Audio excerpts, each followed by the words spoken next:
ঘটনাটা কিন্তু মজার, খেলা খেতে খেতে বলতে হবে, বুঝছেন? কারণ অনেকে টেস্ট পাবেন, অনেকে আবার গালাগালিও করবেন, তাই নিয়ে পরে খাবনি। আলোচনা অতি গুরুত্বপূর্ণ। দাদা বাবুরা একটু আরামসে বসে, না আজকে খুশি হবি নে। যাই হোক, ঘটনা কি, বাংলাদেশে একটা কথা আছে, আওয়াজে পাকিস্তান, এই শব্দটা নেগেটিভ অর্থে ব্যবহৃত হয়। মানে ধরেন থাকে না যে বলার সময় বইরা ফেলে ধুমধাম করে, কিন্তু করার সময় কার্যের বেলা এটাকে সম্পাদন করা অনেকটা কষ্টকর হয়। ভারত পাকিস্তান সামরিক শক্তিতে ভারত অনেক দূরে গিয়ে, এটা অস্বীকার করার সুযোগ নাই। তবে পরমাণু সহ ক্যালকুলেশন করলে সেখানে এসে পাকিস্তান এই জায়গাটাতে অনেকটা অ্যাডভান্টেজে আছে। দেশ বড়, অর্থনীতি বড় ভারতের, পাকিস্তান দেশ ছোট, অর্থনীতি ছোট, দুর্নীতি দুই দেশে আছে। এর মাঝখানে ভারত এবং পাকিস্তানের মধ্যে যে পাতানো যুদ্ধ ছিল দুই দেশের সরকার, আপনি দেখছেন না যে ভারত বলছে তারা পাকিস্তানে বিভিন্ন জায়গায় অভিযান চালাবে, পাকিস্তান সেগুলো হইতে দিছে।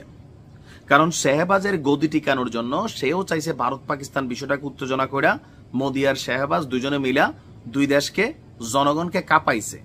তো কাপাকাপির পরে রাইট নাও যে সিচুয়েশন আছে, এই সিচুয়েশনে আইসা ভারতের সাথে সমঝোতা চায় পাকিস্তান। বৈশ্বিক হস্তক্ষেপ কামনা, মানে যারা বিশ্ব নেতারা আছেন তাদের দৃষ্টি আকর্ষণ করছেন গণমাধ্যমে। গতকালকে থেকে এই নিউজটা আসার পরে আমি একটু ফোকাস করলাম যে ঘটনাটা কি।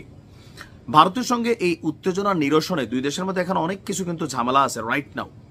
তো আন্তর্জাতিক মহলের হস্তক্ষেপ চেয়েছে পাকিস্তান, আর এই ইস্যুতে সমর্থন পেতে 8 জন একটি উচ্চ পর্যায়ের কূটনৈতিক দল লন্ডনে পৌঁছেছে। 8 জন, মানে গতকালকে একটা উচ্চ পর্যায়ের কূটনৈতিক দল তারা গেছে লন্ডনে। তো সেখানে কি কি বিষয় নিয়ে ঝামেলা চলতেছে, সিন্ধু পানি চুক্তি এবং সীমান্ত উত্তেজনা নিয়ে দলটি তাদের অবস্থান তুলে ধরবে। পাকিস্তানি গণমাধ্যম দ্য ডন বলছে, এর আগে জুনের শুরুতে দেশটির কিছু কূটনীতিক যুক্তরাষ্ট্র সফর করেন, মানে পাকিস্তানের যিনি গার্জিয়ান আছেন আমেরিকা। উদ্দেশ্য ছিল ভারতের সঙ্গে সাম্প্রতিক সংঘাত নিয়ে আন্তর্জাতিক সম্প্রদায়ের দৃষ্টি আকর্ষণ এবং নয়াদিল্লির লবিং মোকাবিলা করা। কারণ ভারতও তাদের চ্যানেলে চ্যানেলে যোগাযোগ করছে।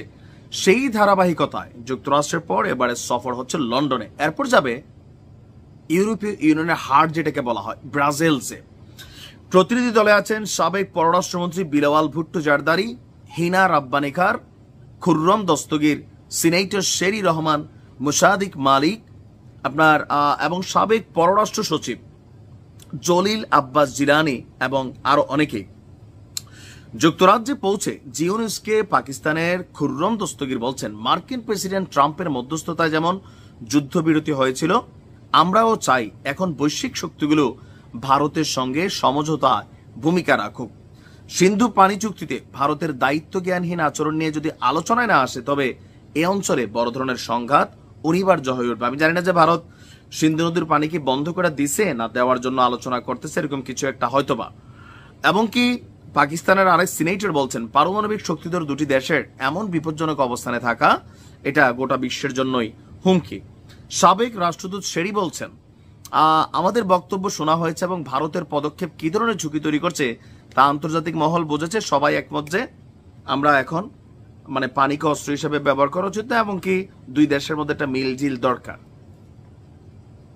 পাকিস্তানের অর্থনীতি যথেষ্ট দুর্বল, যথেষ্ট, সেইখানে একটা যুদ্ধের ব্যবহার চালানো সম্ভব না।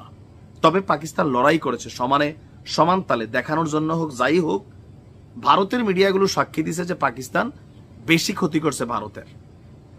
বাট রাইট নাও পাকিস্তান হয়তো মনোবল হারাই ফেলছে, অথবা লড়াই টড়াই সামনের দিকে চায় না, আপোষটা সংগ্রাম, আপোষ আপোষ, সেই জন্য বিশ্ব নেতাদের হস্তক্ষেপ চাচ্ছে। দেন দাদা বাবুরা খেলার বাকি অংশটা খান।